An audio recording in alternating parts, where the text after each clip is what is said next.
जय हिंद दोस्तों, मैं हूं नमन परसाई। आज हम नेपाल के बारे में बात करने वाले हैं। नेपाल के विषय में काफ़ी न्यूज़ आपके पास अब तक आ चुकी होगी। आपको एक बेसिक आइडिया हो चुका होगा कि नेपाल में इस समय क्या चल रहा है। देखिए, नेपाल के बारे में आप जानते होंगे कि नेपाल में सोशल मीडिया बैन के बाद में वहाँ पर विद्रोह शुरू हुआ और जो विद्रोह था बाद में काफ़ी बड़ा हो गया और कंडीशन आपके सामने है कि नेपाल में इस समय क्या कंडीशन है। अब देखिए, आपको पता है सोशल मीडिया बैन, लेकिन सोशल मीडिया बैन के अलावा भी और भी कारण हैं जिनके कारण ये प्रोटेस्ट शुरू हुआ।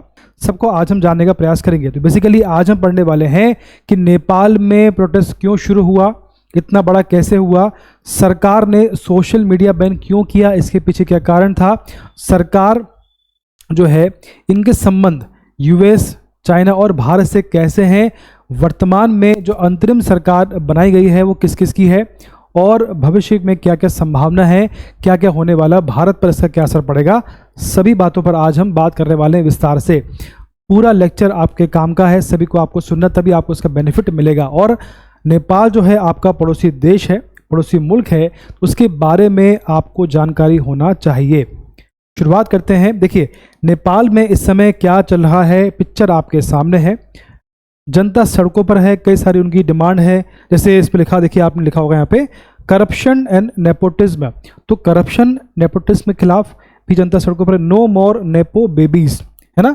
वी डिमांड फेयर अपॉर्चुनिटीज, मतलब वहाँ पर ये कहा जा रहा है कि जो युवा है वो चाहती हैं कि सबको समान मौके मिले।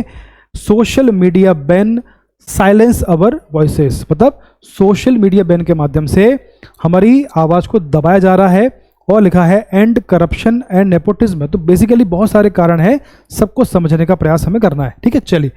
जनता सड़कों पर है, हाथों में हथियार है, ये कंडीशन ठीक नहीं है। देखिए, बहुत से कारण होते हैं, बहुत से तरीके होते हैं, लेकिन इस प्रकार तरीका कहीं ना कहीं सही नहीं है। और भी तरीके हैं। जो वहाँ के मंत्री हैं उनको मार दिया गया, जो वित्त मंत्री हैं उनको जला दिया गया, उनको मार दिया गया, उनके परिवार को मार दिया गया। जो पीएम है उन्होंने इस्तीफा दिया और वहाँ से भाग गए। और भी ऐसे लोग हैं जिनको वहाँ पे मार दिया गया है, उन घरों को जला दिया गया है, जो मेरे ख्याल से तरीका ठीक नहीं है। वहाँ जो सुप्रीम कोर्ट है, वहाँ का संसद है, उसको काफ़ी नुकसान पहुँचाया गया है, तोड़ दिया गया है, काफ़ी नुकसान है। बल्कि जो पैसा जो है जनता का ही पैसा है, वो जनता ने फूंक दिया उसको। इसके बाद आगे देखें, इस प्रकार से जनता सड़कों पर है और काफ़ी डिमांड इनकी वर्तमान में है। कुछ भी सुनने को तैयार इस समय नहीं है। सुनने में ऐसा आ रहा है कि नेपाल में अंतरिम सरकार का गठन कर दिया गया है और वहाँ के जो पीएम है, जो अंतरिम पीएम है, उनका नाम है जस्टिस सुशीला कार्की। क्या नाम है? जस्टिस सुशीला कार्की, जो कि एक्स चीफ जस्टिस है नेपाल की। उनको वहाँ का अंतरिम पीएम बना दिया गया है। और आपने सुना होगा कि बलेन शाह एक फेमस यूट्यूबर हैं जो वहाँ मेयर थे, है ना। इन्होंने ही इस प्रोटेस्ट को काफ़ी बल दिया, इसको आगे बढ़ाया, है ना। इनकी इमेज आपके सामने है। तो आपको जेन जी जो मूवमेंट हुआ है, उसके यूथ आइकॉन जो हैं बलेन शाह ही हैं। इनके नेतृत्व में पूरा ये प्रोटेस्ट हुआ है। और भी नेता हैं, मेन आपके ये है ना। चलिए आगे बढ़ते हैं। अब बात करते हैं टेस्ट सीरीज के बारे में। देखिए, आप सभी किसी न किसी एग्जाम की तैयारी कर रहे हैं। तो अगर आप MPPSC, UPSC, SSC, रेलवे, व्यापक जितने एग्जाम होती हैं, जितने भी एग्जाम मार्केट में अवेलेबल है, जितनी भी एग्जाम होती हैं, सभी की टेस्ट सीरीज हम लेकर आए हैं टेस्ट पास नाम से। हमारी एप्लीकेशन है नमन परसाई लर्निंग ऐप। तो हमारी एप्लीकेशन में टेस्ट पास नाम से टेस्ट सीरीज हमने लॉन्च करी है। इसकी प्राइस है मात्र 49 रुपीज़। सभी एग्जाम के लिए ये वैलिड है। इसमें सभी एग्जाम के मॉक टेस्ट अवेलेबल हैं। तो आपको करना क्या है, टेस्ट सीरीज को, जो हमारी एप्लीकेशन है, उसको इंस्टॉल करना है मोबाइल में और टेस्ट पास को परचेज करना है 49 में। और सभी एग्जाम की जो टेस्ट, सबकी जो एग्जाम टेस्ट सीरीज है आपको लगाना है और आपका सिलेक्शन सुनिश्चित करना है। चलिए शुरुआत करते हैं। सबसे पहले मैप समझते हैं, लोकेशन समझते हैं कि जो लोकेशन नेपाल की है वो किस किस के मध्य में है। देखिए, बहुत सिंपल है, आप सब जानते हैं कि नेपाल किस किस के मध्य है। देखिए, ये हमारा भारत है जहाँ पर हम निवास करते हैं, है ना। इसके थोड़ा सा ऊपर उत्तर पूर्व में ये आपका नेपाल है, काठमांडू। यहाँ पर ऊपर चाइना है। मतलब क्या हुआ, जो नेपाल है वो इंडिया और चाइना के मध्य में आता है। ठीक है, ये इसकी लोकेशन है। आगे देखें। अब बात करें, आप सब जानते हैं कि नेपाल और भारत के मतलब भारत के कई राज्य हैं जो नेपाल की बाउंड्री पर हैं। वो कौन कौन से हैं? 5 ऐसे राज्य हैं जो नेपाल से बाउंड्री टच करते हैं। उत्तराखंड है पहला, UP, Bihar, West Bengal and Sikkim.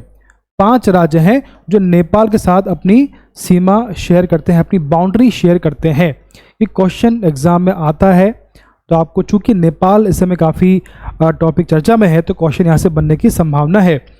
चलिए अब बात करते हैं इंट्रोडक्शन की। बेसिक नेपाल में क्या हुआ उसका परिचय समझते हैं। नेपाल में बेसिकली देखें आप, सितंबर की बात है, इसी महीने की बात है 25 में, नेपाल में शुरू हुआ जेन-ज़ी प्रोटेस्ट।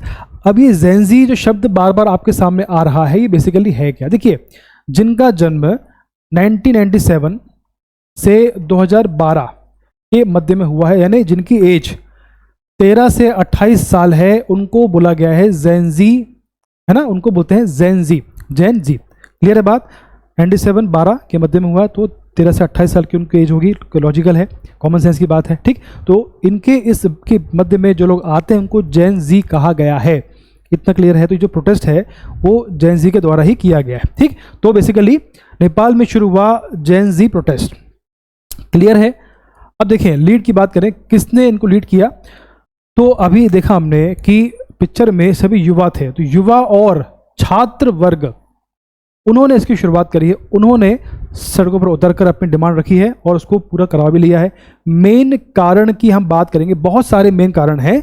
जो आपने सुना है वो है सोशल मीडिया बैन, है ना। तो क्या सबसे पहले क्या है, सरकार ने सोशल मीडिया बैन किया। सभी प्लेटफॉर्म को, जितने भी सोशल मीडिया प्लेटफॉर्म है, यूट्यूब है, टिकटॉक है, जितने भी हैं, इंस्टाग्राम है, सबको बैन कर दिया, लगभग 26 के आसपास। करप्शन, देखिए नेपाल में करप्शन की समस्या काफ़ी लंबे समय से है। वहाँ पर जो शाही परिवार हैं, जो बड़े बड़े पॉलिटिशियन हैं, उनके द्वारा बहुत ज़्यादा करप्शन इस समय हो रहा था। जनता परेशान थी। अनएम्प्लॉयमेंट, रोजगार, बेरोजगारी बहुत चरम पर है, लगभग 20% के आसपास वहाँ बेरोजगारी है, बहुत बड़ा आंकड़ा है। पॉलिटिकल इंस्टेबिलिटी, आप देखते होंगे कि वहाँ पर पीएम जो है बनते हैं, फिर कोई बन जाता है। बेसिकली वहाँ पर ऐसा भी हुआ है कि 5 साल में 2.5 साल कोई और पीएम, 2.5 साल कोई और पीएम। तो वहाँ पर क्या है ना कि पीएम जो है लगातार 5 साल पूरे कर ही नहीं पाता है, तो ये इंस्टेबिलिटी है। तो नतीजा क्या, रिजल्ट क्या है?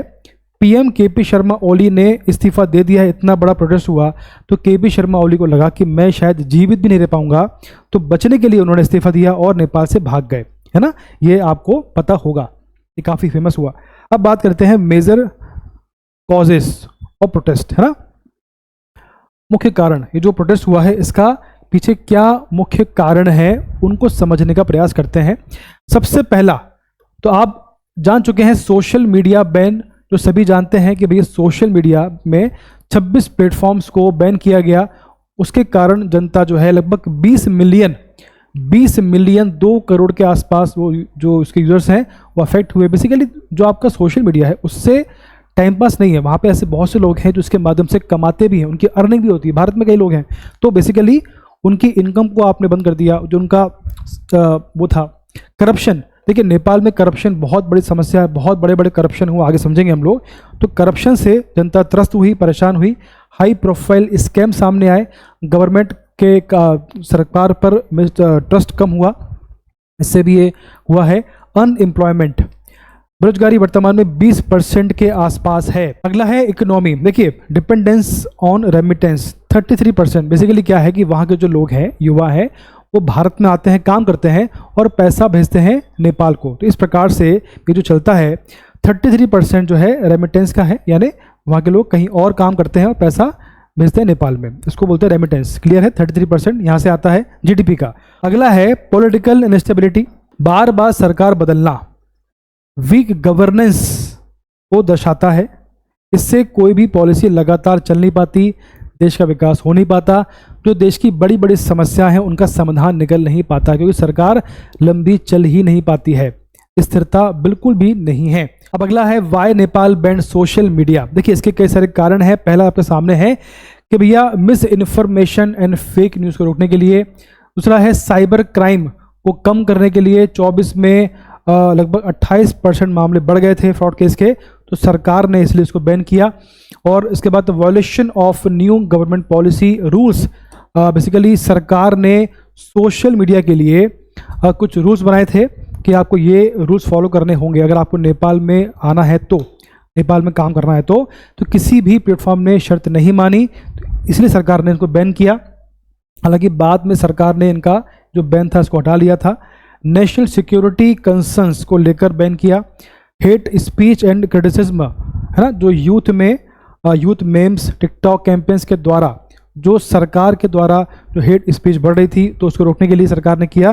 डाटा प्राइवेसी के लिए और control on digital activism, Gen mobilisation या टिकटॉक के द्वारा जो बेसिकली व्हाट्सएप ट्विटर है के माध्यम से सरकार के प्रति जो नेगेटिव बातें फैल रही थी तो उनको रोकने के लिए सरकार ने ये कदम उठाया था। तो ये सारे कारण हैं। अब बात करते हैं नेपाल में कितने लोग सोशल मीडिया यूज़ करते हैं। देखिए जो इंटरनेट है उसकी बात करें तो ये 22 मिलियन, लगभग 2 करोड़ के आसपास 74% पॉपुलेशन जो है नेट यूज़ करती है। ये आपको क्लियर है।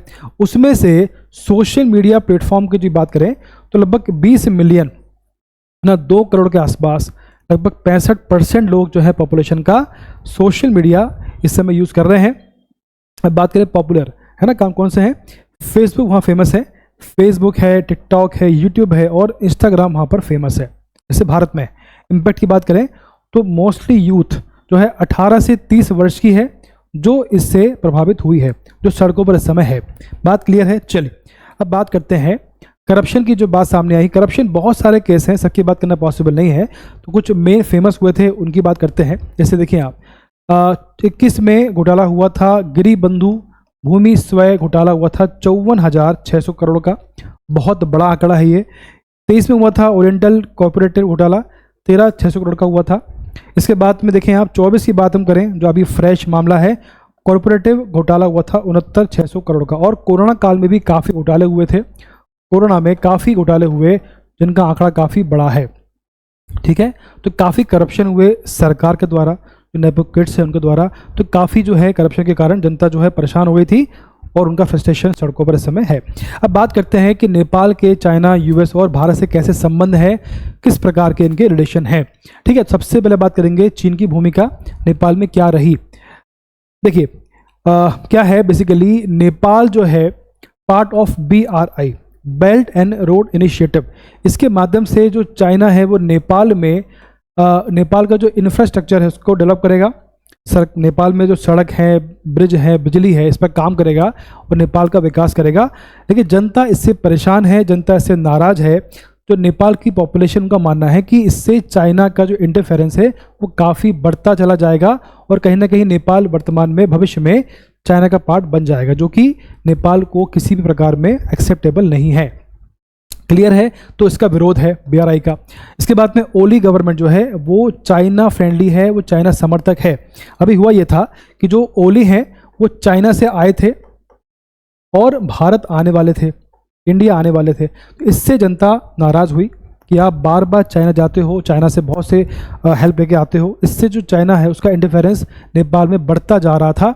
अगला देखें, प्रोटेस्ट के दौरान चाइना ने क्या कहा। उन्होंने कहा called protest and internal matter, ये इनका आंतरिक मामला है, हम इसमें कुछ नहीं बोलेंगे।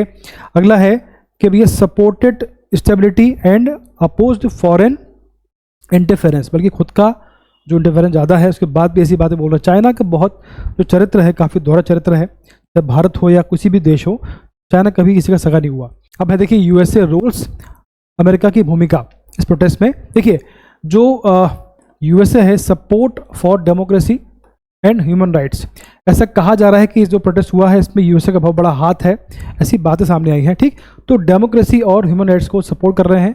इसके बाद में stressed digital rights and freedom of speech, है ना, जो युवाओं का अधिकार है उसकी बात की गई है। Urge government for dialogue and restraint, basically सरकार से कहा गया है कि आप जनता से बात करिए और इसका हल निकालिए।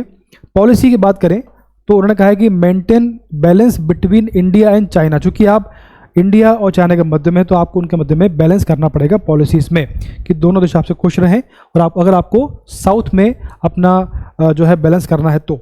अब है भारत और नेपाल के संबंध कैसे हैं। देखिए नेपाल और भारत का संबंध काफ़ी पुराना है, काफ़ी नेपाली भारत में आते हैं, काम करते हैं, काफ़ी अच्छा जीवन जीते हैं, तो काफ़ी अच्छा रिलेशन है। इंडिया नेपाल का biggest trade and development partner है, इनके मध्य में काफ़ी अच्छे संबंध हैं। अगर आप ट्रेड की बात करें तो 25 में हमने लगभग $594 मिलियन का हमने एक्सपोर्ट किया है नेपाल को। और देखें आप, बेसिकली वर्तमान में border security and territorial talks ongoing हैं, इन विषय पर बात हो रही है। और इंस्टेबिलिटी जो है भारत का मेजर कंसर्न है नेपाल को लेकर, है ना। ये सारी बातें आपके सामने हैं। अब बात करते हैं पब्लिक ओपिनियन। देखिए, जो प्रोटेस्ट हुआ है, जनता सड़कों पर है, तो उनकी डिमांड क्या क्या है। दो प्रकार की डिमांड है। पहला आपका है मोनार्की, दूसरा डेमोक्रेसी है। मोनार्की यानी होता है राजतंत्र, है ना, जिसमें राजा होता है, जनता होती है। दूसरा है डेमोक्रेसी, जो उस समय नेपाल में भी है, भारत में भी है ना। हम वोट करते हैं, नेता चुनते हैं, पीएम सीएम चुनते हैं, है ना। उसके बाद जनता का शासन होता है। तो बेसिकली नेपाल में दो इस समय विचारधाराएं हैं, जो एक डिमांड कर रही है मोनार्की का, एक कर रही है लोकतंत्र का। अब कौन कितना कर रहे हैं वो समझते हैं, देखिए जरा इसमें। सबसे पहला मोनार्की, राजतंत्र के जो काफ़ी समर्थक हैं, है ना। राजतंत्र का समर्थन करने वाले काफ़ी लोग हैं। मार्च 25 में एक रैली हुई थी, 60,000 से भी ज़्यादा लोग उसमें शामिल हुए थे। अगर आप बात करें कितने लोग सपोर्ट करते हैं राजतंत्र को, तो ये 35 से 40% इसके सपोर्टर हैं, जो कि ओल्डर हैं, रूरल पॉपुलेशन है। 35 से 40% जो है राजतंत्र के समर्थक हैं। वो चाहते हैं कि देश में राजा का शासन हो। कारण क्या है इसके पीछे, क्या कारण वो मानते हैं। पहला है कि पॉलिटिकल इनस्टेबिलिटी होगी और नॉस्टैल्जिया होगा फॉर यूनिटी, है ना। उसके बाद में जो एकता होगी जनता में, वो अभी भी है, वो तो इसके बाद में है। बात करेंगे कि इसके पीछे क्या बिलीफ है। Monarchy is equal to stability and national unity, ये उनका कॉन्सेप्ट है कि अगर देश में राजतंत्र आएगा तो उससे क्या होगा, उससे स्टेबिलिटी होगी और नेशनल यूनिटी बढ़ेगी। ये उनका कॉन्सेप्ट है। ठीक है, चलिए आगे बात करते हैं। अब बात करते हैं डेमोक्रेसी के बारे में, कि डेमोक्रेसी को कितने लोग मानते हैं। जो आपका लोकतंत्र है, जो भारत में है, नेपाल में भी है। सपोर्टर्स की बात करें तो 55 से 60% लोग जो है इसको मानते हैं, जो कि अर्बन वाले हैं। जेनजी जो आपकी मेन लोग हैं, वो बेसिकली डेमोक्रेसी के पक्ष में है, जो विद्यार्थी हैं, स्टूडेंट्स हैं। इसके बाद इनकी डिमांड है कि भैया रिफॉर्म्स हो। बिलीफ क्या, इसके पीछे बिलीफ क्या है। Democracy ensures freedom, rights, global connectivity, जैसे भारत की है, लाइक इंडिया, है ना। इस प्रकार से वो डिमांड कर रहे हैं। और इसके पीछे क्या है, तटस्थ क्या है, जो लोग किसी पक्ष में नहीं है। 5% population waiting for clear leadership, Modi जैसे लोगों का वो वेट कर रहे हैं, जो अभी पॉसिबल नहीं है नेपाल में, हालांकि प्रयास जारी है। इस प्रकार से आज हमने समझा कि नेपाल में क्यों हुआ, कैसे हुआ, वर्तमान में किसकी सरकार बनी है, और जो नेपाल के संबंध चाइना से, यूएसए से, भारत से कैसे हैं, और वहाँ पे जो डिमांड हो रही है राजतंत्र के लोग, राजतंत्र और लोकतंत्र के लिए, तो कौन से लोग क्यों इसकी डिमांड कर रहे हैं, सब कुछ हमने समझने का प्रयास किया। भविष्य में ऐसी संभावना है कि अभी जो अंतरिम सरकार है बनेगी, और भविष्य में शायद नेपाल में इलेक्शन होंगे। इसके बाद जो है वहाँ पे जो बहुत से लोग जिन्होंने प्रोटेस्ट को नया रूप दिया, उन्हें कुछ पद मिलने की संभावना है। ठीक, तो इसके लिए सबसे पहले इलेक्शन होंगे। इलेक्शन के बाद ही नेपाल को नए चेहरे मिलेंगे, और उससे नेपाल जो काफ़ी 20 साल पीछे चला गया है, वो धीमे धीमे आगे आएगा। और वर्तमान में उसका विकास जो है, जो रुक गया, थम गया है, वो धीमे धीमे उठना शुरू होगा, और नेपाल का एक नया भविष्य उभर के आएगा। ऐसा हमारा मानना है। ठीक है, चलिए पढ़ते रहिए। और जो आपसे मैंने कहा है कि जो टेस्ट सीरीज हमने लॉन्च करी है, उसके लिए आपको हमारी एप्लीकेशन को इंस्टॉल करना है और टेस्ट सीरीज को परचेज करना है। पढ़ते रहिए, धन्यवाद, बेस्ट ऑफ लक।